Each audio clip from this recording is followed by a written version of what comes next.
on ne peut pas comprendre les perceptions mutuelles entre l'Europe et l'islam, enfin entre l'Europe et l'Orient, pour le dire comme ça, parce que c'est difficile de comparer une zone géographique avec une religion. On ne peut pas les comprendre si on ne comprend pas que tout ça est englué dans des relations de pouvoir.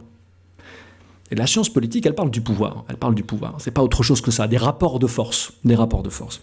Donc, bon, il y aurait 1000 choses à dire, bien sûr, sur cette question-là, mais je vais déjà me contenter très rapidement de vous parler du livre que tu as cité, ce prix, le livre d'Edward Said, qui s'appelle L'Orientalisme. Un livre qui est publié en 1978 aux États-Unis par un intellectuel qui est palestino-américain. Il est né au Caire, il a grandi au Caire, d'une famille de la bourgeoisie palestinienne, qui ensuite émigrera aux États-Unis, où il deviendra professeur dans des plus grandes universités américaines, un grand penseur, un activiste aussi, quelqu'un qui a défendu, on l'imagine bien sûr, l'idée d'un État palestinien, mais qui l'a fait avec ses armes à lui, celle d'un grand intellectuel.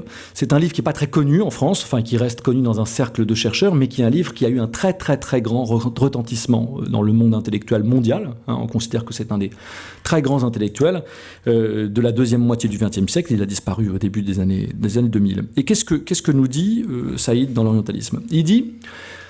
Bien sûr, tu parlais, ce prix, de l'orientalisme comme un mouvement historique, tout simplement, de scientifisation, de sorte de prise de renseignements par des savants européens des civilisations orientales. Ça, c'est un premier courant. C'est un courant qui est à la fois un courant savant, c'est aussi un courant artistique, un mouvement artistique. On connaît les peintres orientalistes, bien sûr, qui sont très identifiés en France, mais lui l'a identifié de manière un peu différente. Il dit « l'orientalisme, c'est avant tout une théorie du pouvoir ».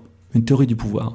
C'est-à-dire, sa théorie, c'est que l'Orient, enfin l'Occident, en mettant en mots, en mettant en livre l'Orient, a créé l'Orient qu'il voulait voir comme un anti-Occident.